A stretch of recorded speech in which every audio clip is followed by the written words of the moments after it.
Good evening. Thank you for joining us. You are watching The 9 at Night. I am Andrew Seeley. Tonight, we begin with a guilty verdict. Richard Montes has been convicted of capital murder. Montes was the last of 3 suspects charged in the deaths of a 14-year-old and a 69-year-old man back in February of 2018. The other 2, a pair of cousins, took plea deals. They were sentenced back in August to 22 and 24 years, respectively. After the verdict, the teenage victim's mother spoke to Montes with tears in her eyes. The day I had him hug my son, watched him leave me, I felt my heart and my soul leave my body. And then for you to drag me through this again, and see him laying on the floor like that, that was my baby. We had plans. Her son was an innocent bystander inside an apartment when the shooting began outside. Prosecutors say the group fired at the older victim and another man. The boy was hit by a stray bullet. Montes was immediately sentenced to life in prison without parole. Finally free, Brittney Griner is out of a Russian penal colony and en route to San Antonio. She will be reportedly taken to Brooke Army Medical Center to be evaluated and examined. Griner had just recently been transferred to a women's penal colony to begin serving a 9.5-year prison sentence for possessing vape cartridges with hashish oil, a substance that is illegal in Russia. We'll let you know when Griner lands in San Antonio as soon as we learn it. Metro Health is sending out more than 100 letters to students at Brandeis and Clark high schools who came into contact with someone testing positive for active tuberculosis. It's unclear who got exposed, infected, or will have to be treated for the potentially debilitating illness. Ursula Perry tells us how doctors will answer those questions. Tuberculosis, the #1 communicable disease killer in the world. Serious business for Metro Health, who's coordinating our response locally. It's a blood draw, a single tube of blood. We'll start that on Monday, December the 12th. We'll start at Brandeis High School at 9 o'clock in the morning. We'll be there for a couple of hours, and then after we finish up at Brandeis, we'll move over to Clark High School. Compounding the issue, the fact that with all of our fall allergies, COVID, and respiratory viruses, TB has been hiding out amid all the coughing. So some of those cases are now coming to light that they actually had tuberculosis, and we're just now identifying them. TB is caused by a bacteria that goes airborne, and it lands in the lung. Not as contagious as COVID. Those in close contact, though, dating back 90 days will be tested, then retested. Metro Health is part of a TB research consortium, one of only 24 centers in the entire world. UT Health, part of that group, very encouraged that these kids will not have to endure long, old-fashioned treatment. So we're trying to make the treatment shorter and maintain the high effectiveness of this. Is a very exciting topic because for many, many years, no new drugs were approved. And just within the past 5 years or so, the options have continued to mount. Instead of a pill a day every day for something like 6 months, we're talking actually 1 pill every 6 weeks.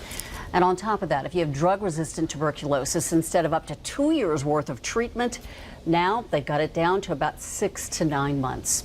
Ursula Perry, KSAT 12 News. Now we know who was killed on Silver Park on Wednesday. The Bexar County Medical Examiner's Office has identified the victim as 37-year-old Michael Martin. San Antonio police were called out to the 10,000 block of Silver Park near Silver Pond and Summerbrook. That's on the far west side. Initially, police were responding to a domestic disturbance. So far, officers haven't said what led to the shooting. A murder suspect is in custody almost 3 months after a woman was shot and killed at an east side bar. According to police documents, 39-year-old Rangel Guadalupe Clemente was arrested and is now charged with murder and aggravated assault with a deadly weapon. Clemente is accused of shooting at a vehicle with 3 women inside. One of those women, 27-year-old Samantha Gonzalez, was shot in the head. This happened back on September 26th of this year. San Antonio police say Gonzalez and the group she was with were involved in a fight at a bar at the 500 block of South Geaver Street.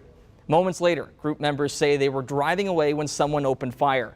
Police documents say a witness identified Clemente as the shooter. He is also facing 5 counts of aggravated assault with a deadly weapon. His bond is set at $500,000. 8 months. That's how long a New Braunfels man will be in prison for making a threat against President Joe Biden while he was still a presidential candidate. 55-year-old William O. Towery, a former Judson ISD police officer, was sentenced today in federal court.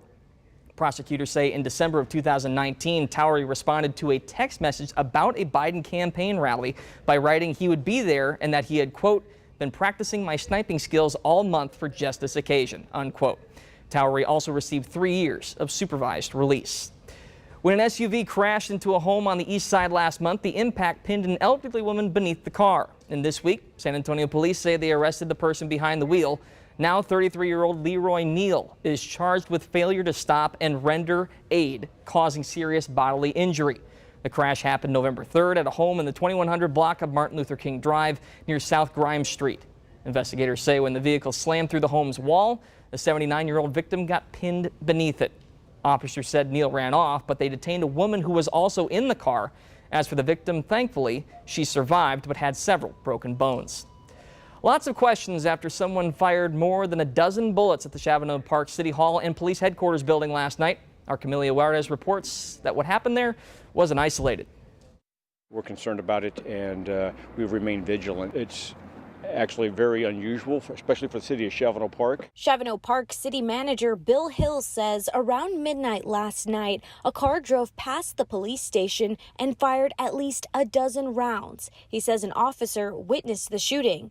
2 police cars were hit but still are in rotation, and fortunately no one was hurt. The bullet didn't even penetrate the skin of either car. Hill says Chavano Park City Hall wasn't the only area where shots were fired. He believes one other shooting happened minutes before the shooting. I think it's more common than not necessarily targeting police stations and parking lots and City Hall, but there are other reports, including from last night in San Antonio, of similar shootings not too far away from here. We reached out to San Antonio police for any reported calls of shots fired in the area, and there was no record. Chavano police say they have several leads. Hill says they will find the person responsible. You come into Chavano Park, you're likely to get caught, whether or not we catch you right away or it takes a while. We will be focused on this. Hill says police are looking for a white 4-door sedan, possibly a newer Honda model. If you have any information, you can call 210-492-9248. Camelia Juarez, KSAT 12 News.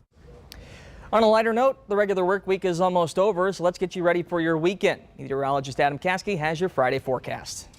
Low clouds developing tonight, even some fog and drizzle, so it's going to be more of the same to start your Friday. Then by the afternoon, sunny, 66 at 7 a.m. And then by the afternoon, we're up to 81 degrees. Basically the same thing every day through the weekend and early next week. When you're preparing for the day, think April opposed to December until our next cold front hits Tuesday evening. By next Wednesday, temperatures drop again, cool, crisp mornings and afternoons in the 60s. Yeah, certainly not winter weather. Now, before we go, have you noticed gas prices? They're cheaper now than they were a year ago. AAA says the average cost of regular unleaded in the U.S. is now $3.33 a gallon. This time last year, it was $3.34 a gallon. The all-time record high came in June with gas hitting just over $5 a gallon. And since then, a slowing economy and recession fears have helped push down demand, resulting in a sharp drop in prices. Average prices in the U.S. dropped by 14 cents in the past week and 47 cents in the past month. But certain factors could push prices back up, including the war in Ukraine and Vladimir Putin's potential response to Europe's oil embargo and a new price cap. So the moral of the story is get out there and enjoy these prices while you can. With that, we're out of time. The 9 at Night returns tomorrow. Have a fantastic night.